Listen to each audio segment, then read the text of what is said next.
رہی بات آغا سے اختلاف کی، تو میرے لیے ان کی رضا کل بھی بہت اہمیت رکھتی تھی اور آج بھی، مگر آپی یہ میری زندگی بھر کا معاملہ ہے۔ ایک شخص جس کے ساتھ مجھے اپنی ساری زندگی گزارنی ہے، زندگی کی ہر خوشی ہر غم بانٹنا ہے، اس کے انتخاب کا حق تو مجھے ہونا ہی چاہیے۔ یہ میرا رائٹ ہے جسے میں استعمال کر رہی ہوں۔ مجھے وہ پسند ہیں، میں انہیں اپنا لائف پارٹنر بنانا چاہتی ہوں، اس سے آگے کیسی بحث؟ میں نے ہر معاملے میں آغا کی پسند کو ترجیح دی، مگر اب میری زندگی کے اتنے بڑے فیصلے میں انہیں بھی میری پسند کو ترجیح دینی چاہیے۔ میں نے ہمیشہ اپنی پسند بھلا کر ان کی پسند پر ہاتھ رکھا، مگر یہ کوئی چیز نہیں، یہ ایک جیتا جاگتا انسان ہے جس کو اپنے لیے چننے کا انہیں مجھے پورا اختیار دینا چاہیے۔ وہ مستحکم لہجے میں بولی تو چند لمحوں کے لیے انم کو چپ ہی لگا گئی۔ تم نے ٹھیک کہا، یہ کوئی چھوٹا موٹا نہیں بلکہ تمہاری زندگی کا بہت بڑا معاملہ ہے، اسی لیے تو فارس کو تمہارے فیصلے سے اعتراض ہے، کیونکہ وہ انسانوں کو تم سے زیادہ بہتر سمجھتے ہیں۔ تم ابھی چھوٹی ہو نہ سمجھو، مگر تمہارے لیے بہتر کیا ہے یہ تمہارے بڑے تم سے زیادہ جانتے ہیں، اس لیے پلیز ایزل ابھی التمش کو کوئی بھی جواب مت دینا۔ جلد بازی میں فیصلہ ہرگز مت کرو، یہ نہ ہو کہ بعد میں پچھتانا پڑے، کیونکہ ایک بات تم اپنے دماغ میں گھول لو کہ فارس کبھی بھی تمہارا برا نہیں سوچ سکتے، وہ کبھی بھی تمہارے لیے غلط کا انتخاب نہیں کریں گے۔ اسی لیے اگر وہ تمہارے فیصلے کے خلاف جا رہے ہیں تو اس بات پہ غور کرو، سوچو اور سمجھو کہ کیوں۔ انم اس کی باتوں سے مکمل قائل ابھی بھی نہ ہوئی تھی۔ تم سوچو، میں چلتی ہوں، اور ایک بار پھر کہوں گی کہ جلد بازی بالکل مت کرنا۔ اس کا بازو تھپ تھپاتی اسے اپنے فیصلے پہ غور کرنے کا کہتی وہ کمرے سے نکل گئی، جبکہ اس کے جاتے ہی ایزل نے پلو اٹھا کر زور سے پرے پٹخا۔ انہیں اعتراض اس لیے ہے کیونکہ ان سے برداشت نہیں ہوتا کہ کوئی اور مجھے ان کے جیسا پیار کرے۔ مجھ سے سب سے زیادہ محبت کے دعوے دار ہیں نا، تو میں بھی اب انہیں بتاؤں گی کہ ایزل کو ان سے زیادہ پیار کرنے والا بھی موجود ہے۔ انہیں تڑپاؤں گی میں اس شخص کا ہاتھ تھام کر جسے یہ میرے ساتھ قطعی دیکھنا نہیں چاہتے۔ سمجھتے کیا ہیں خود کو؟ خود تو آپ ہی سے محبت میں مرے جا رہے ہیں۔ مسکرا مسکرا کر اعتراف کر رہے تھے اس محبت کا، اور مجھے کیا کہا کہ میں بد دماغ ہوں، امیچورڈ ہوں، بے حیا ہوں۔ آپ خود اپنی محبوب بیوی کے ساتھ ہنسی خوشی زندگی بسر کریں، اور میں آپ دونوں کو یوں دیکھ کر جلتی کرتی رہی، آخر کیوں؟ دوسرا پلو اٹھا کر سختی سے ان میں انگلیاں گاڑتی درستی سے بولی، میں اگر خود سکون میں نہیں رہوں گی تو آپ کو بھی نہیں رہنے دوں گی، اور آپ کا سکون برباد کرنے کے لیے میں التمش کو رضامندی ضرور دوں گی۔ اپنے فیصلے سے ایک انچ بھی پیچھے نہ ہٹتی بزد لہجے میں گویا ہوئی، اور پھر التمش کو فون ملانے لگی، مگر دوسری طرف وہ نہ جانے کہاں تھا کہ اٹھانے کا نام ہی نہیں لے رہا تھا۔ بعد میں کال کرنے کا سوچتی وہ موبائل واپس رکھ گئی۔ ارحم سے مل کر اس کا دل مزید رنجیدگی اور ملال میں غوطہ-زن ہونے لگا تھا، رہ رہ کر رونا آ رہا تھا۔ اسے اپنی آنکھوں سے جیل کی سلاخوں کے پار دیکھ کر اب کہ اس کا دل پہلے سے بھی کہیں زیادہ تکلیف سے دوچار ہو رہا تھا۔ بار بار اس کا بے بسی سے لپٹا چہرہ سوزین کی آنکھوں کے سامنے آتا تو وہ بلک بلک کر رو پڑتی۔ اس پر مسلسل شراز کے جملے بھی سماعتوں میں باز گشت کر رہے تھے۔ 3-4 سال تک تو وہ لازمی اپنے کیے کی سزا بھگتے گا، اور اس دوران اس کا کیا حال ہوگا وہاں، یہ تو بس سوچ ہی ہے تمہاری۔ اتنے سال جیل میں سڑتا رہے گا بیچارہ، وہاں کھانے کو یہ مختلف انواع کے کھانے، یہ مرغ گوشت نہیں بلکہ بد ذائقہ دال روٹی ملے گی، سونے کو یہ عالیشان بیڈ نہیں بلکہ چمڑی ادھیڑ کر رکھ دینے والی زمین ملے گی، وہاں نہ منہ دھونے کا ہوش ہوگا نہ ہی نخرے دکھانے کی اجازت۔ دن رات تمہارا بیچارہ شوہر مشقت کرے گا، اور ہاں، انکار کرنے پہ تشدد بھی سہے گا۔ نہیں، میں تمہیں یوں ہر لمحہ تکلیف میں جلتا نہیں دیکھ سکتی ارحم، کبھی بھی نہیں دیکھ سکتی۔ وہ تڑپ اٹھی تھی۔ تمہارے شوہر نے تو کچھ نہیں بگاڑا، ہاں البتہ میں تم دونوں کی زندگی میں ایسا بگاڑ پیدا کروں گا کہ ساری عمر ایک دوسرے کی شکل دیکھنے کو ترس جاؤ گے۔ میں تمہارے بغیر نہیں رہ سکتی، اور میں جانتی ہوں تم بھی نہیں رہ سکتے، اور شراز ہمیں ایک دوسرے سے دور کرنا چاہتا ہے، تو کیسے جئیں گے ہم ایک دوسرے سے دور؟ ٹھیک ہے، مت آؤ، اور دن رات تڑپنے کے لیے خود کو تیار کر لو، کیونکہ ابھی تو صرف چند سالوں کی بات ہے، مگر تم نے اگر میری بات نہ مانی تو میں ارحم کے خلاف مزید بھی ایسے جرائم نکال سکتا ہوں جو اس نے کیے ہی نہیں۔ ثبوت بنانا میرے لیے مشکل نہیں، یہ تو تم آج دیکھ ہی چکی ہو سکتا ہے میں اس پہ ریپ کا کیس بھی کروا دوں، اور لڑکیاں تو میرے پاس بہت ہیں جن میں سے کوئی بھی اس کی وکٹم کے طور پر عدالت میں پیش۔ پہلی بات تو وہ باہر آ نہیں سکتا، اور فرض کرو اگر آ بھی گیا تو اگلے ہی دن پھر سے واپس وہیں جائے گا، کیونکہ ہو سکتا ہے بزنس میں ہیرا پھیری کا کیس کروا دوں۔ آخر کو آج سے وہ ناجائز کمانے والوں میں جو شامل ہو چکا ہے۔ نہیں، میں تمہاری شہرت خراب نہیں ہونے دوں گی ارحم، میں تمہیں اب قید کی مزید تکلیف سہنے نہیں دوں گی، میں تمہیں آزاد کرواؤں گی، بھلے مجھے خود تکلیف سہنی پڑے۔ آنسو پونچھتی وہ اٹھی اور اپنا موبائل تلاشنے لگی۔ جیسے ہی موبائل ملا اس نے لپک کر اسے پکڑا اور کسی کو کال ملانے لگی۔ ابھی ایک بیل ہی گئی تھی کہ جھٹک سے کال اٹھا لی گئی۔ ذہ نصیب میری جان، کیسے یاد کر لیا مجھے؟ دوسری طرف شیراز تھا جس نے بے صبروں کی مانند جہد سے کال اٹھائی اور اپنے مخصوص چھچھور پن میں بولا، میں تم سے ملنے کے لیے تیار ہوں۔ بہت ضبط اور مشکل کے ساتھ اس نے یہ جملہ ادا کیا تھا۔ واٹ؟ سیریسلی؟ ایک بار پھر سے کہنا۔ اسے گویا یقین نہ آیا، یا پھر اسے یقین تھا کہ وہ حامی بھر لے گی اور یہ بس دکھاوا تھا۔ میں نے کہا کہ میں تم سے ملنے کے لیے تیار ہوں، مگر تمہیں مجھے یقین دلانا ہوگا کہ تم اپنے وعدے پر قائم رہو گے، لمٹس کراس نہیں کرو گے اور ارحم کو بھی رہا کروا دو گے۔ ملنے سے قبل یہ یقین ضروری تھا۔ یو جسٹ ڈونٹ وری، میں قسم کھاتا ہوں کہ تمہارے ساتھ ایسا ویسا کچھ نہیں کروں گا، اور تمہارے شوہر کی رہائی بھی پکی ہے، بس تم چند گھنٹوں کی ملاقات میرے نام کر دو۔ اس نے وعدہ تو کیا ہی تھا، اب کہ قسم بھی کھا لی۔ سوزین کے دل کو جیسے کچھ تسلی ہوئی۔ اس نے بنا کچھ کہے کال کٹ کر دی اور بیڈ پر گرنے کے سے انداز میں بیٹھی رونے لگی۔ خبردار، جو مجھ سے کہا ہے وہ اگر کرنے کا سوچا بھی، تم بھول کر بھی اس گھٹیا انسان سے نہیں ملو گی۔ ارحم کی وارننگ بھی بار بار یاد آ رہی تھی، اس کے الفاظ بھی سماعتوں سے ٹکرا رہے تھے، مگر وہ کانوں پہ ہاتھ رکھے ان آوازوں کا راستہ روکنے کی صحیح کرنے لگی، کیونکہ وہ اگر اس سے ملتی تو اس کی آزادی کے لیے ملتی۔ سوچوں میں غرق سوزین کو ہوش تب آیا جب کسی کا ہاتھ اس کے پیٹ کو چھوا۔ وہ ایک دم گھبراتی ہوش میں آئی اور اپنے پیٹ کی جانب دیکھا تو وہ حالہ کا ہاتھ تھا، جو نیند میں کروٹ بدل کر اس کے گرد بازو حائل کر چکی تھی۔ اس نے مسکرا کر اپنی ننھی گڑیا کو دیکھا، جو سوتے ہوئے اور بھی پیاری لگ رہی تھی۔ وہ جھکی اور اس کے ماتھے پہ محبت بھرا بوسہ دینے کے بعد کتنی دیر اسے بھرائی آنکھوں سے دیکھتی رہی۔ وہ طوفانی رات حالہ کو دیکھ کر اسے مزید تڑپانے لگی، اتنا کہ وہ بے تحاشا حالہ کو چومنے لگی اور یوں اسے باہوں میں بھر لیا کہ اگر چھوڑے گی تو وہ اس سے کہیں کھو جائے گی۔ میری جان، میری گڑیا، میرا پیارا بچہ۔ اس کے ہاتھوں کو چومتی وہ بلکنے لگی۔ ماما آپ سے بہت پیار کرتی ہیں حالہ، بہت زیادہ پیار۔ وہ اس سے اپنی محبت کا پرزور اظہار کرتی گئی، جبکہ سوئی ہوئی حالہ اس کے لمس پہ تھوڑا سا کسمس آئی اور پھر مخالف سمت کروٹ لے گئی۔ سوزین نے بھی اٹھنے کی بجائے اسے باہوں میں بھرا اور اسی کے برابر لیٹ گئی۔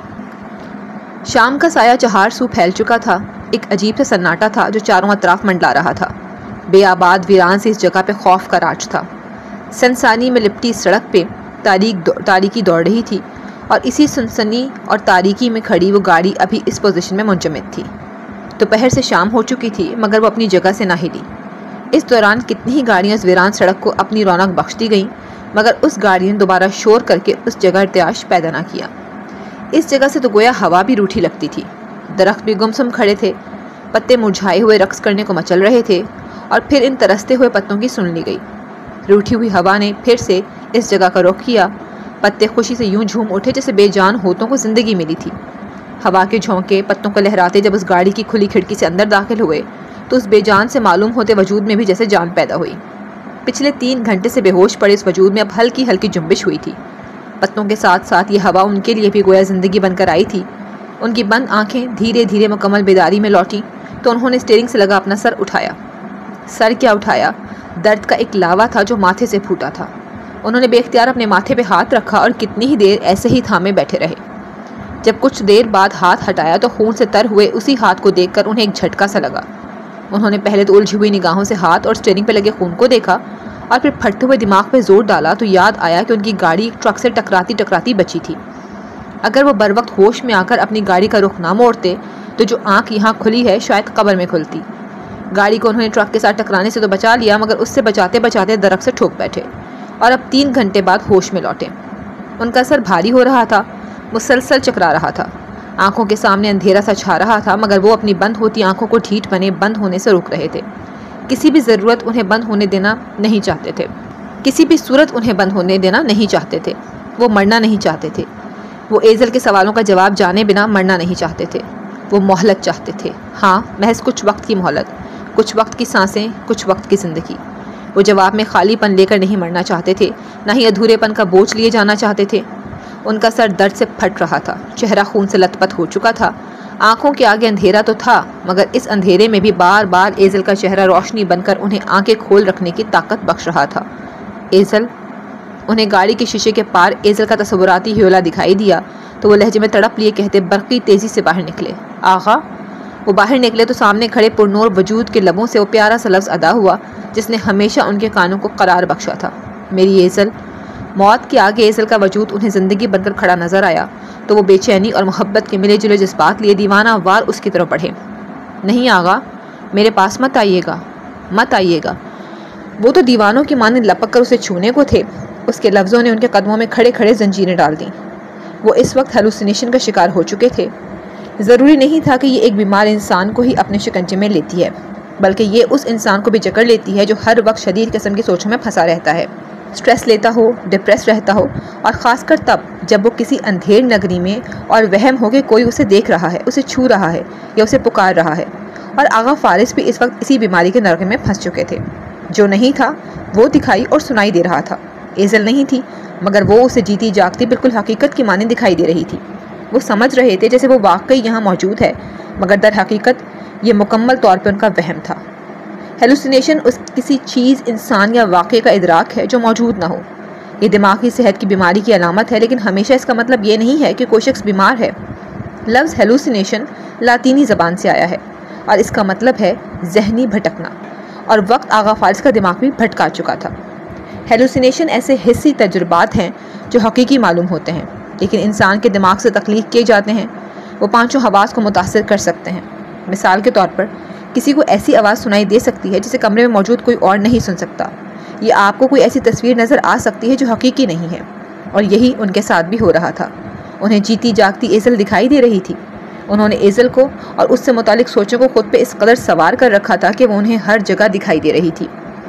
وہ اس وقت نہ صرف آڈیٹری ہیلوسینیشنز کا شکار تھے، بلکہ ویژول ہیلوسینیشنز کا جکڑے ہوئے تھے، یعنی ان چیزوں یا انسانوں کو نظر آنا اور سنائی دینا جو کہ سراسر وہم کے زمرے میں آتے ہوں اور حقیقت میں اس وقت اپنا وجود نہ رکھتے ہوں۔ مگر ان کا یہ ہیلوسینیشن خوف سے متعلق ہرگز نہیں، بلکہ یہ تو بہت خوبصورت تھا، کیونکہ اس میں انہیں کوئی اور نہیں بلکہ ایزل دکھائی دے رہی تھی۔ میں یہاں اپنے سوالوں کے جواب لینے آئی ہوں آغا، اور لیے بغیر نہیں جاؤں گی۔ آپ جہاں جائیں گے میں وہاں آ جاؤں گی، مگر جواب لیے بنا اب میرا یہ وجود آپ کا پیچھا نہیں چھوڑے گا۔ مجھے میرے جواب چاہیے آغا، دیں مجھے جواب۔ نہیں دیں گے تو میں آپ سے ہمیشہ کے لیے روٹھ جاؤں گی۔ وہ دھیرے دھیرے آگے بڑھتی ان کے روبرو آ کھڑی ہوئی۔ پلیز مجھ سے روٹنا مت ایزل، تمہارے ان سوالوں نے تو مجھے موت کے دہانے تک پہنچا دیا ہے۔ وہ اس کی طرف بڑھنے کی بجائے بے بسی سے کہتے گاڑی کے بونٹ سے جا لگے اور خود کو ڈھیلا چھوڑ دیا۔ کیسے دوں ان سوالوں کے جواب؟ دماغ پہلے ہی پھٹ رہا ہے، مزید زور دیا تو کہیں کچھ نہیں ہوگا آپ کو۔ میں آپ کو کچھ نہیں ہونے دوں گی، وہ تڑپ کر بولی تھی۔ موت سے پہلے ہی مر رہا ہوں تمہارے سوالوں کے جواب پانے کو، اور اب انہیں پائے بغیر خود کو کچھ ہونے نہیں دینا چاہتا۔ میں بے حد الجھا ہوں ان میں، خدارا مجھے نکالو ان سے ورنہ میں پاگل ہو جاؤں گا، پلیز ایزل۔ انہوں نے اس کے سامنے ہاتھ جوڑے تو اس کا روشنی میں لپٹا وجود ان کے قریب ہوا۔ میری طرف دیکھیں آقا۔ اس نے اپنے ہاتھ اٹھا کر ان کا چہرہ اپنی طرف نہ موڑا، کیونکہ وہ ایک تصور تھی، ایک خوابی سی کیفیت کا حصہ، پر اس نے گزارش کی اپنی طرف دیکھنے کی، اور انہوں نے سر اٹھایا۔ آقا آپ میرے لیے کسی اور کو چننا چاہتے ہیں، مگر کیا کوئی ایسا شخص ہے اس دنیا میں جو مجھے آپ کی طرح خوش رکھ پائے گا، جو مجھے آپ جس پائے؟ بتائیں، کیا کوئی شخص میرے آقا جیسا ہے اس دنیا میں؟ کیا کوئی ہے جو اپنے سینے میں میرے لیے میرے آقا جیسی محبت رکھتا ہو؟ بتائیں، کوئی ہے ایسا؟ وہ واقعی جواب لینے آئی تھی، اور بالکل انہی سوالوں کے۔ تبھی پہلا سوال دہرا گئی۔ جواباً وہ گزرے انہی لمحات کی طرح کھوئے کھوئے سے اسے دیکھنے لگے۔ کیا کوئی ہے جو مجھے آپ جیسی محبت کر سکے؟ بولیں نا، دیں جواب آج مجھے۔ وہ بے چین ہوتی بولی تو اب کہ ان کے بھی لب آخر کار جواب دینے کو ایک دوسرے سے الگ ہوئے اور ہل پڑے۔ نہیں، ایک لفظ نہیں کہ آگے بھی بہت کچھ تھا۔ نہیں ایزل، کوئی نہیں ہے ایسا اس دنیا میں، نہ کوئی ہوگا، کیونکہ تمہیں مجھ جتنی محبت اور خوشی کوئی نہیں دے سکتا، کوئی بھی نہیں۔ وہ سختی سے نفی میں سر ہلاتے وہ پورے دل و جان سے بولے اور سچ بولے، اور پھر اپنے لفظوں پہ کتنی ہی لمحے خود ہی حیرت کے سمندر میں غوطہ کھانے کو ڈوب گئے۔ بولنے سے قبل انہوں نے خود سے وعدہ کیا تھا کہ آج جھوٹ نہیں وارث، آج کوئی جھوٹ نہیں، نہ اب کوئی جنگ ہوگی، نہ سوچوں کی ڈور کھلے گی، اب بس جواب جاننے اور دینے کا وقت ہے۔ اور اگر کوئی ہوا ایسا جو مجھے آپ سے بھی بڑھ کر چاہنے والا ہو تو؟ اس حسین چہرے کے لبوں پہ ان کے جواب سے مسکراہٹ امٹ آئی تھی، اور اب وہ کچھ کھو جانے والے لہجے میں دانستہ بولی، نہیں نہیں، سوال ہی پیدا نہیں ہوتا کہ کوئی تمہیں مجھ سے بھی بڑھ کر چاہ سکے۔ نہیں ایزل، ایسا کوئی پیدا نہیں ہوا جو تمہارے لیے سینے میں فارس جتنی محبت رکھتا ہو، ناممکن ہے یہ۔ وہ اس کے سوال کی پرزور نفی کرتے با آواز بلند بولے، کیا کوئی ہے جو آپ ہی کی طرح میری تکلیف پہ تڑپ اٹھے، میں بخار میں تپ رہی ہوں اور وہ میرے سرہانے سے لگا دن رات بھول جائے، میرے لیے ہر ایک سے لڑے، میری عزت کو ہر آنچ سے محفوظ رکھے، پر خود پر تکلیف سے گزر جائے؟ بتائیں، کوئی ہے ایسا جسے چنیں گے آپ میرے لیے؟ وہی سوالات تھے، مگر اب ان سوالات کے آگے سے سوالیہ نشان ہٹتے جا رہے تھے، کیونکہ ان کے آگے موجود خالی جگہ بھرنے کا وقت آ گیا تھا۔ بتائیں نا آغا جان، یہ وہ ایزل تھی ہی نہیں جو ان سے چلا کر سوال کر رہی تھی، یہ تو کوئی اور ہی تھی جس کے لہجے میں صرف اور صرف محبت، دھیما پن اور لبوں پہ مسکان تھی، مگر آنکھیں لبالب پانیوں سے بھری ہوئی تھیں۔ کوئی نہیں ایسا جو تمہیں میری طرح چاہے گا، جو خود کو بھول جائے گا صرف تمہاری تکلیف کو ختم کرنے کے لیے۔ تمہاری حفاظت کی خاطر تو میں اپنی جان کی بازی بھی ہارنے کو ہر لمحہ تیار ہوں ایزل۔ تمہاری عزت کی خاطر جان لینے سے بھی گریز نہ کروں۔ تمہاری عزت میری عزت ہے ایزل، اس پہ ذرا سی بھی آنچ آئی یہ میں کبھی سہ نہیں پاؤں گا۔ تمہاری عزت کی خاطر جان دے بھی سکتا ہوں اور جان لے بھی سکتا ہوں۔ وہ قطعی لہجے میں بولے۔ ہاں، وہ بول رہے تھے، وہ ہر سوال کے جواب میں بول رہے تھے، کیونکہ یہ سوال تو تھے ہی بہت آسان، اور وہ حیران تھے کہ وہ اتنے آسان سوالوں سے بھاگ رہے تھے۔ آخر کیوں؟ جب کوئی ہے ہی نہیں ایسا آقا تو پھر ڈھونڈے بھی مت نا۔ نہیں ملے گا آپ کو کہیں بھی کوئی ایسا۔ اگر ملنا ہے تو خود سے ملیں اور کریں سوال خود سے کہ یہ سب خوبیاں ہونے کے باوجود آپ خود کو میرے نام کیوں نہیں کر سکتے؟ کیوں نہیں کرتے آقا، کیوں نہیں کرتے؟ التجائیہ لہجے میں کہتی آخر میں وہ بے بسی کی انتہا پہ کھڑی معلوم ہوئی، جبکہ آغا فارس کے سر پہ یہ کیوں ہتھوڑے کی مانند برسنے لگا۔ کیونکہ وہ سوچ رہے تھے، جان رہے تھے کہ کیوں، آخر کیوں؟ کیونکہ کیا آغا؟ اس نے بے چین ہو کر پوچھا۔ جب اپنے ہی جیسا شخص میرے لیے تلاش کرنا ہے تو پھر اپنے آپ کو ہی کیوں نہیں سونپ دیتے مجھے؟ بولیں، کیوں نہیں بن جاتے میرے؟ وہ ایک تصور نہ ہوتی تو ضرور اس سوال پہ تڑپ کر ان کا چہرہ اپنی طرف موڑ لیتی۔ وہ ایسا تو نہ کر سکی، مگر بلک بلک کر روتی ان کے پیروں میں بیٹھ گئی اور وہ تڑپ کر پیچھے ہٹے اور رخ پھیر گئے۔ خود بھی نہیں اپناتے اور کسی اور کا بھی نہیں ہونے دیتے؟ کیوں آغا؟ کیوں کر رہے ہیں ایسا؟ بولیں۔ وہ پھوٹ پھوٹ کر روتی ان کے قدموں میں بیٹھی سوال کر رہی تھی، جبکہ اسی لمحے کسی اور کے الفاظ بھی انہیں شدت سے یاد آئے تھے۔ یو نو واٹ، آپ کے دل میں چور ہے، آپ چاہتے ہی نہیں کہ وہ میری تو کیا کسی کی بھی بنے۔ آپ ساری زندگی اسے کسی کا ہاتھ تھامنے نہیں دیں گے، کیونکہ آپ خود اس کے ساتھ تعلق بنانا چاہتے ہیں۔ ارے جب خود مر رہے ہیں اس کے لیے تو کر لو نا اس سے شادی۔ التمش کے الفاظ نہیں تھے، ایک گہرا اور قیامت خیز انکشاف تھے۔ ہاں، وہ الفاظ جو تب انہیں کچھ سمجھا نہ سکے اب سب سمجھا گئے۔ انہوں نے بے دردی سے آنکھیں میچیں اور سن ہوتے ہاتھوں کو ہونٹ پہ رکھ کر جھک کر کھڑا ہو گئے، اور ایک بار بے مہری سے لبوں کو آپس میں پیوست کرنے کے بعد ایک گہری سوچ لیے گویا ہوئے۔ وہ کیوں جو اٹک کر رہ گیا تھا اب اس سے آگے کے لفظوں کا راستہ کھل چکا تھا۔ بتائیں، بولیں آغا، کیوں، آخر کیوں؟ کیونکہ میں تمہیں کسی کا ہونے ہی نہیں دینا چاہتا ایزل۔ انہوں نے ہاتھ کی مٹھی بنا کر پوری قوت سے بونٹ پہ ماری اور بلند لہجے میں بولے۔ ہاں ایزل، میرا دل گوارا ہی نہیں کرتا کہ تم میرے سوا کسی اور کا سوچو۔ میرے سوا کسی اور کا نام لیتی ہو تو آگ لگتی ہے میرے سینے میں۔ میں نہیں دیکھ سکتا تمہیں کسی اور کے ساتھ۔ وہ اس کی طرف سے رخ پھیرے کھوئے سے کسی بچے کی طرح رک کر بمشکل بول رہے تھے، اور وہ ان کے قدموں میں بیٹھی آنسوؤں کی لکیریں چہرے پہ سجائے ٹکٹکی باندھے انہیں دیکھے اور سانسیں روکے انہیں سنے جا رہی تھی۔ مجھے اچھی طرح یاد ہے کہ جب ماما نے تمہارے اس گھر سے کسی اور کے سنگ رخصت ہو جانے کی بات کی تھی تو میں اندر ہی اندر پاگل ہو گیا تھا۔ کیوں ہوا ایسا میں سمجھ ہی نہیں پایا۔ میں تب بھی تڑپا، ہاں ایزل، تب بھی تڑپا میں، اور کہا کہ تمہیں کہیں نہیں جانے دوں گا، اور آج بھی تڑپ رہا ہوں۔ تمہیں کسی اور کے ساتھ دیکھنے کا تصور بھی میرے لیے سہانے روح ہے۔ میں سمجھ گیا ہوں ایزل، میں جان گیا ہوں کہ میں یعنی پاگل بے وقوف فارس التمش سے بیٹر صرف اس لیے نہ باندھتا رہا کہ وہ مجھے تمہارے لیے پسند نہ تھا، بلکہ اس لیے بھی کہ میں تو تمہیں اپنے سوا کسی اور مرد کے ساتھ برداشت ہی نہیں کر سکتا، پھر چاہے وہ التمش ہو یا کوئی اور۔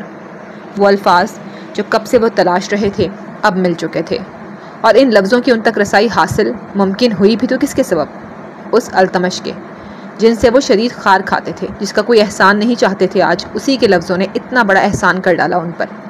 میں آزاد ہو گیا ایزل، اس دل و دماغ کی جنگ سے آج میں آزاد نہیں۔ آغا، آپ آزاد نہیں ہوئے، آپ ابھی بھی اس جنگ کے مابین الجھن کے قید میں گھرے ہوئے ہیں۔ وہ جو ساری حیرت بھلائے بس خوشی منانے کو تھے کہ وہ آزاد ہو گئے، ایزل کے لفظوں نے ان کی خوشی کو نکلنے سے قبل ہی دفن کر دیا۔ ایک سوال ابھی بھی باقی ہے، اور وہ یہ کہ آخر کیوں آپ اپنے سوا مجھے کسی اور کا ہونے نہیں دینا چاہتے؟ بتائیں کیوں آغا؟ سڑک پہ ان کے قدموں میں داسی کی مانند بیٹھی سر اٹھائے وہ امید بھری نگاہوں سے انہیں تک رہی تھی، اور وہ اب کے حقیقی معنوں میں سوچ میں ڈوبے تھے۔ انہیں جو لگا تھا کہ کتنی آسانی سے انہوں نے سب سوالوں کے جواب دے دیے، مگر نہیں جانتے تھے کہ مشکل ترین سوال تو اب اٹھا تھا۔ وہ پلٹے اور عالم میں بیگانہ نگاہوں سے اپنی طرف دیکھتی اس سفید پری کو دیکھا، اور گھٹنوں کے بل گرنے کے سے انداز میں اس کے روبرو بیٹھ گئے۔ انہوں نے چہرے سے بے حد قریب اس کے چاند سے مکھڑے کو نظروں میں بھر کر اس کا ایک ایک نقش آنکھوں سے چوما۔ اس کی بھیگی جھیل سے قیامت خیز حسن کی مالک آنکھیں اس کی سرخ پڑتی ناک، گلابی لب جو آنسوؤں سے بھیگ کر شبنم کے قطروں سے بھیگے گلاب کی مانند معلوم ہو رہے تھے، اور گلاب کی ان پنکھڑیوں کے تلے وہ سیاہ تل جو شاید اس گلاب کی نظر اتارنے کو کالے ٹیکے کے طور پہ ساتھ رہتا تھا۔ غور سے دیکھو اس لڑکی کو فارس، یہ اس کے چہرے کا ایک ایک نقش، بلکہ اس مکمل حسین وجود کے ایک ایک نقش کو بھی تو کسی مرد نے چھونا ہے، اور اس شخص کا انتخاب بھی تم نے اپنے ہی ہاتھوں سے کرنا ہے۔ تو سوچو کیا کر پاؤ گے؟ برداشت کہ کوئی مرد اس ایزل کو چھوئے جسے ہمیشہ تم چھوتے آئے۔ آج تو دل و دماغ دونوں مصاحفہ کیے ایک ساتھ مل چکے تھے، اور ایزل کی خاموشی پہ اب ان کے سوالوں کی شروعات ہوئی تھی۔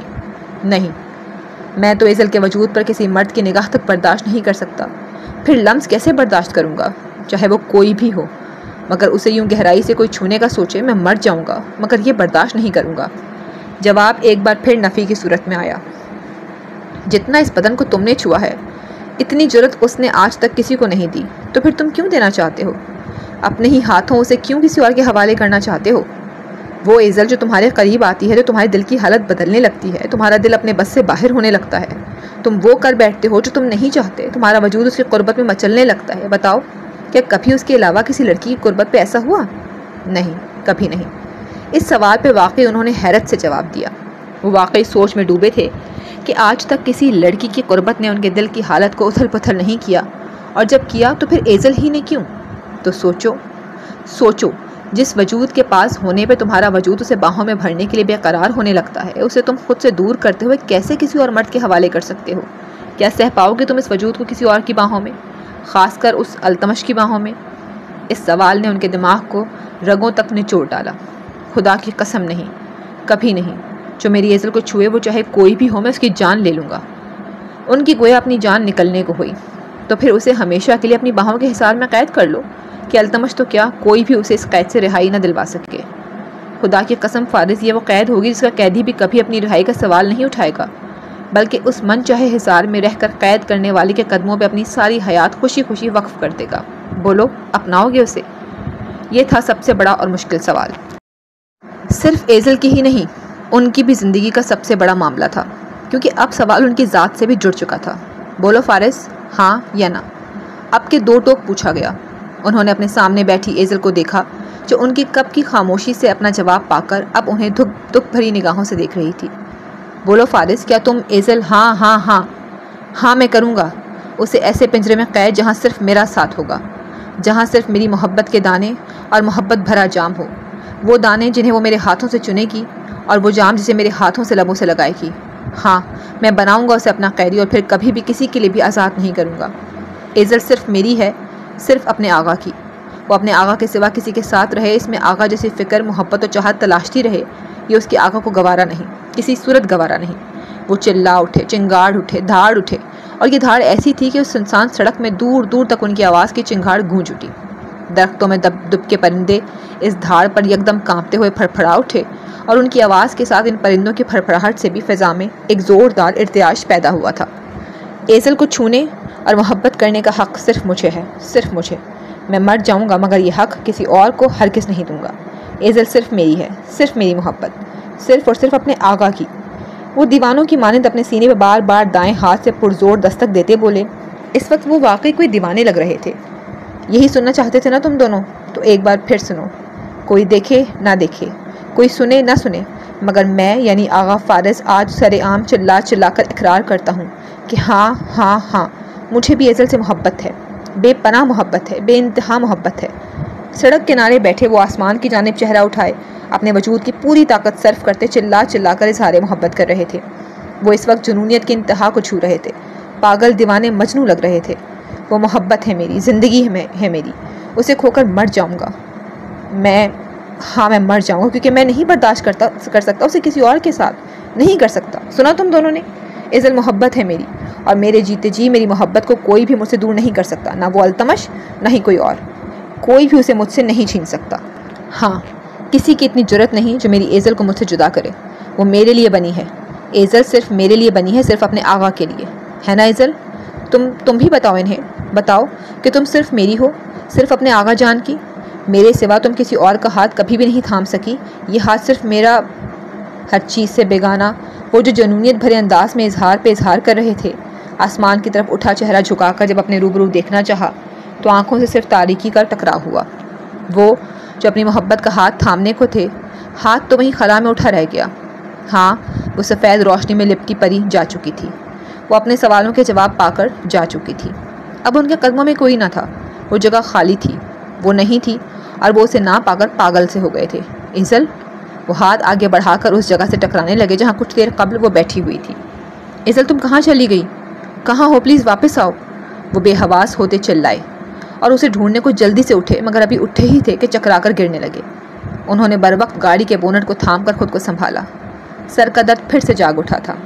آنکھوں کے سامنے تاریکی پھر سے منڈلانے لگی تھی، مگر وہ اس کی پرواہ کیے بغیر پاگلوں کی طرح اسے یہاں وہاں ڈھونڈنے لگے۔ ایزل، خدا کے لیے میرے سامنے آؤ، یوں مت کرو میرے ساتھ۔ دیکھو اب تو میں نے بھی اقرار کر لیا ہے کہ ہاں مجھے بھی تم سے محبت ہے۔ اب تو میں نے تمہارے ایک ایک سوال کا جواب دے دیا ہے۔ پلیز اب تو مجھ سے ناراض مت ہو، پلیز یوں روٹ کر مت جاؤ۔ قدم لڑکھڑا رہے تھے اور آواز کپ کپا رہی تھی، مگر وہ پھر بھی یہاں وہاں بھاگتے اسے تلاش رہے تھے۔ میں نہیں جانتا کہ میرے ساتھ کیا ہو رہا ہے اور کیا ہونے والا ہے۔ میرا جسم کانپ رہا ہے، میرا سر بری طرح چکرا رہا ہے، مجھے دکھائی دینے میں دشواری ہو رہی ہے، میں اپنے قدموں پہ کھڑا نہیں ہو پا رہا۔ میرا دل اس وقت خوف سے بھرتا جا رہا ہے ایزل، کہ اگر میں مر گیا تو۔ نہیں ایزل، میں مرنا نہیں چاہتا، میں تمہارے سنگ جینا چاہتا ہوں۔ مجھے یوں چھوڑ کر مت جاؤ۔ تم سن رہی ہو نا ایزل؟ مجھے چھوڑ کر مت جاؤ۔ تم کہاں ہو؟ پلیز مجھے بتاؤ۔ وہ ان کی منتیں کرتے، ہاتھ جوڑتے آخر میں بے بسی سے چلائے تو ایک احساس سا تھا جو انہیں چھو کر گزرا تھا۔ اس سے قبل وہ اس احساس کو سمجھ پاتے ان کی سماعتوں میں ایک میٹھی سی آواز کھلی تھی، میں یہاں میرے پیارے آغا جان، اور اس آواز نے انہیں گویا زندگی بخشی۔ انہوں نے ایک جھٹکے سے پلٹ کر دیکھا تو وہ ان کی گاڑی میں فرنٹ سیٹ پہ براجمان انہیں مسکرا کر دیکھ رہی تھی۔ آغا جان، دیکھ کیا رہے ہیں؟ یہاں آئے نا میرے پاس۔ وہ کتنے قدموں کے فاصلے پر گاڑی کے اندر موجود تھی، جبکہ اس کی سرگوشی بھری آواز انہیں اپنے قریب یوں محسوس ہو رہی تھی جیسے وہ ان کی سماعتوں سے لب جوڑے بول رہی ہو۔ وہ انہیں پکار رہی تھی اور وہ اسے دیکھتے ہی دیوانہ بار بھاگتے ہوئے اس کے پاس چلے آئے۔ تم کہاں چلی گئی تھی ایزل؟ پتہ ہے میں کتنا اکیلا رہ گیا تھا۔ تم کیوں چلی گئی تھی میری جان اپنے آغا کو چھوڑ کر؟ انہوں نے تڑپ کر کسی چھوٹے بچے کی طرح بھررائی آنکھیں لیے اس سے شکوہ کیا۔ کیونکہ مجھے میرے سوالوں کے جواب مل گئے تھے۔ جیسے ہی آخری سوال کا جواب ملا، ان ہواؤں نے میرے وجود کو اپنے آپ میں سمو لیا، مگر پھر میرے آغا نے مجھے آواز دی، مجھے تڑپ کر پکارا، اور میں ان ہواؤں سے منہ موڑ کر دوڑی چلی آئی۔ وہ اپنے مخصوص مدھر لہجے میں وہی تبسم لبوں پہ سجائے بولی، تمہیں تو تمہارے سوالوں کے جواب مل گئے، مگر مجھے میرے سوالوں کے جواب کون دے گا ایزل؟ مجھے کون دے گا جواب؟ مجھے کون بتائے گا کہ آخر کیوں میں نہ جان سکا کہ مجھے بھی تم سے محبت ہے؟ کیوں ہر بار انکاری ہوتا رہا؟ کیوں تمہیں تڑپاتا رہا اور خود بھی تڑپتا رہا؟ کیوں اتنی آسان سی بات نہ جان سکا کہ میں بھی مرنے لگا ہوں تم پہ؟ یہ محبت آخر کیوں پہلے نہ آشکار ہو سکی مجھ پہ؟ کیوں اتنی بڑی حقیقت سے انجان رہا؟ کیوں میرا دل اور میرے لب پہلے ہی تم سے اقرار نہ کر سکے؟ کیوں ہوا میرے ساتھ ایسا؟ بولو ایزل، کون دے گا مجھے اس کا جواب؟ کون؟ وہ لبالب بھری آنکھوں اور تراوت میں چور لہجے میں کہتے مچل کر اس کی گود میں سر رکھ گئے۔ میں دوں گی آپ کو اس کا جواب۔ وہ محبت سے گویا ہوئی۔ انہیں اپنے سر پہ اس کی مدہوشی بھرا لمس سرکتا محسوس ہوا۔ یہ تھا ٹیکٹائل ہیلوسینیشنز، یعنی کسی کے لمس خود پہ محسوس کرنا۔ وہ حقیقت میں نہیں تھی، پھر بھی اس کا چھونا وہ محسوس کر سکتے تھے۔ غلط لگتا ہے آپ کو کہ آپ جان نہیں پائے۔ آپ تو کب کے جان چکے تھے آغا کہ آپ کا دل بھی میرے لیے جذبات رکھنے لگا ہے۔ یہ محبت تو کب کی آپ پہ آشکار ہو چکی تھی، مگر آپ ہی تھے جو اس کی نفی کرتے آئے۔ ہاں آغا، محبت تو بہت پہلے سے ہو گئی تھی آپ کو، بس آپ ہی نہیں تسلیم کرتے تھے۔ آپ نے ایک بار نہیں، بار بار میری محبت کی نفی کی ہے، نہ صرف میرے سامنے بلکہ اپنے دوست اور ماں کے سامنے بھی۔ اپنے دل تک کی باتوں پہ یقین نہ کیا، بہت غلط کیا آپ نے۔ مگر سوال یہ ہے کہ کیوں تسلیم نہیں کر پاتے تھے؟ تو اس کا جواب آپ کا دل آپ کو پہلے ہی دے چکا ہے۔ وہ دھیرے دھیرے ان کے بالوں کو سہلا رہی تھی اور وہ سکون کی وادیوں میں اترتے ہمتن گوش تھے۔ یاد ہے آپ کے دل نے آپ کو بتایا تھا کہ آپ کے سینے میں ایک خوف ہے، اور وہ خوف ہے لوگوں کا، اپنوں کا، ان کے سامنے سر جھکنے کا، لوگوں کی ان باتوں کا جو وہ ہم دونوں کو میاں بیوی کے روپ میں دیکھ کر بنائیں گے۔ سب سے بڑھ کر ماما بابا آپ ہی، یہ سب کیا سوچیں گے؟ کن نظروں سے دیکھیں گے آپ کو؟ ان نظروں کا خوف ہے آپ کو۔ وہ مدھم لہجے میں گویا ہوئی تھی۔ وہ خوف ہے شرمساری کا، میرے سامنے شرمساری کا۔ آپ ڈرتے تھے، شرمساری سے ڈرتے تھے۔ یاد ہے آپ کے دل نے بتلایا تھا آپ کو کہ جسے بارہا بچی کہہ کر سنگ دلانہ انکار کرتے آئے ہو، اب اسی کے سامنے اعتراف کرتے ہوئے شرم محسوس ہو رہی ہے۔ شرم آ رہی ہے کہ جس منہ سے اسے انکار کی مار مارتے آئے ہو، اب اسی منہ سے اقرار کیسے کریں گے؟ اور یہی شرم آپ کو اپنے سامنے بھی اظہار محبت سے روکے ہوئے ہے۔ اور بالکل ٹھیک کہا تھا آپ کے دل نے، بلکہ آپ کا دل تو ہمیشہ سچ کہتا آیا، آپ ہی جھوٹ بول کر اس کی ہر سچائی کو جھٹلاتے رہے۔ ہاں آغا جان، محبت تھی آپ کو، اور کب سے تھی، مگر آپ جھٹلاتے آئے تھے۔ مگر اب مت جھٹلائیے گا، اب یہ غلطی کر کے مجھے خود سے الگ مت کیجیے گا، کبھی مت کیجیے گا۔ اس نے التجا کی۔ تم ٹھیک کہہ رہی ہو ایزل، میں کتنا بیوقوف تھا، محبت میرے اندر تھی اور میں نے ایک بار بھی جھانک کر نہ دیکھا۔ اس دل نے بارہا اسے میرے سامنے کھولنا چاہا، مگر میں اسے ہر بار جھڑک کر روک دیتا تھا۔ سب کچھ میرے سامنے تھا، میں ہی آنکھیں بند کیے ہوئے تھا، سب واضح تھا، بس میں ہی ناقص العقل رہا۔ اتنے خوبصورت موقع اقرار کو گنوا دیے میں نے، کبھی حارث کے آگے انکار کر کے، کبھی ماما کے سامنے، کبھی اس دل کے تو کبھی تمہارے آگے۔ ایک بلا وجہ کے خوف میں نے ہم دونوں کی زندگی کو عجیب دوراہے پہ لا کھڑا کیا، خود بھی تڑپتا رہا اور تمہیں بھی تڑپاتا رہا، مگر اب مجھے کسی کی سوچ کی، کسی کی نظروں کی پرواہ نہیں۔ اب میں تمہیں خود سے الگ نہیں ہونے دوں گا، بس تم چاہیے ہو مجھے، میں اس التمش کو تمہیں مجھ سے چھیننے نہیں دوں گا، کبھی بھی نہیں۔ وہ اس کی سب باتوں کا اعتراف کرتے ہوئے آخر میں کسی چھوٹے اور ضدی بچے کی مانند بولے، تو پھر اپنا لیں مجھے، بنا لیں اپنا، اس سے قبل کہ دیر ہو جائے۔ اب دیر نہیں ہوگی ایزل، اب دیر نہیں ہوگی، اب جو ہوگا وہ یہ کہ تم میری ہوگی اور میں تمہارا، اب کوئی بھی ہمیں ایک ہونے سے روک۔ ایزل، انہوں نے حتمی لہجے میں کہتے ہوئے جب سر اٹھایا تو اسے بے وجود پایا، وہ ایک بار پھر سے جا چکی تھی۔ ایزل، وہ اسے پکار رہے تھے، مگر گاڑی میں اب سوائے ان کے کوئی ذی نفس موجود نہ تھا۔ کیوں مجھے تنہائی کی وحشت سونپ کر چلی جاتی ہو؟ کیوں کرتی ہو میرے ساتھ ایسا؟ مت کرو پلیز، واپس آؤ۔ ایزل، تم سن رہی ہو؟ واپس آؤ پلیز۔ وہ چلا کر اسے پکارتے گاڑی سے نکل کر اسے تلاشنے کو تھے، جب دروازے کے بالکل قریب کسی کو کھڑا دیکھ وہیں رک گئے۔ اگر آپ چاہتے ہیں کہ یہ تنہائی کی وحشت آپ کا نصیب نہ بنے، میں آپ کو تنہا کر کے کبھی نہ جاؤں، تو ہمیشہ کے لیے میرا ہاتھ تھام لیں۔ وہ ایزل ہی تھی۔ تھام لیں میرا ہاتھ، تاکہ پھر کبھی بھی میں آپ کی نگاہوں سے اوجھل نہ ہو پاؤں۔ تھام لیں آغا، اور اب اور دیر مت کریں اور جائیں۔ وہ انہیں واپس گھر لوٹ جانے کو کہہ رہی تھی۔ مگر میں تمہیں چھوڑ کر کیسے؟ آپ مجھے چھوڑ کر نہیں جا رہے آغا، بلکہ آپ تو مجھے ہمیشہ کے لیے اپنی دسترس میں لینے جا رہے ہیں۔ وہ جو اس شراب کو سچ سمجھ بیٹھے تھے، اسے چھوڑ کر جانا ہی نہیں چاہ رہے تھے، مگر وہ انہیں ٹوک گئی۔ میں نے کہا تھا نا، آپ جہاں جائیں گے میں وہیں آ جاؤں گی، تو مت رکیں یہاں، گھر لوٹ جائیں، میں وہاں آپ کی منتظر ہوں۔ لیکن ایزل، اگر آپ نہیں گئے تو مجھے ہمیشہ کے لیے کھو دیں گے، آپ کو جانا پڑے گا۔ اب کہ وہ سختی سے قطعی لہجے میں بولی تو وہ چپ رہ گئے۔ وہ دروازے سے ہٹ کر اب گاڑی کے بالکل سامنے چلی آئی اور قدم دھیرے دھیرے پیچھے کو ہٹانے لگی۔ میں آپ کی منتظر ہوں آغا، اب بس جلدی سے میرے پاس آ جائیں آغا جان۔ دونوں ہاتھ اٹھا کر انہیں اپنی طرف پکارنے لگی تو انہوں نے جلدی سے گاڑی سٹارٹ کرنی چاہی۔ میں آ رہا ہوں ایزل۔ گاڑی تو سٹارٹ ہو گئی، مگر تھوڑا آگے جا کر ایک جھٹکے سے پھر سے رک گئی۔ جھٹکا کیا لگا، ان کا زخمی سر پھر سے بری طرح چکرایا۔ وہ گاڑی چھوڑے اپنا سر تھام گئے۔ آنکھوں کے سامنے منظر پھر سے سیاہی مائل ہونے لگا۔ اس سے قبل وہ ہوش و حواس سے بیگانہ ہوتے، ایک آواز زندگی بن کر ان کی سماعتوں سے ٹکرائی۔ رک کیوں گئے؟ آئیں نا آغا، آ جائیں۔ انہوں نے بند ہوتی آنکھوں اور دھندلاتی بصارت سے اس سیاہی میں نظر آتے سفید ہیولے پر ڈالیں تو جیسے وجود میں زندگی پھر سے بجلی بن کر دوڑی تھی۔ انہوں نے پھر سے گاڑی سٹارٹ کی اور اپنی حالت کو پس سے پش ڈالے بس اس ہیولے کا پیچھا کرتے رہے، جو ایک لمحے کے لیے بھی انہیں نظر آنا بند نہ ہوا تھا۔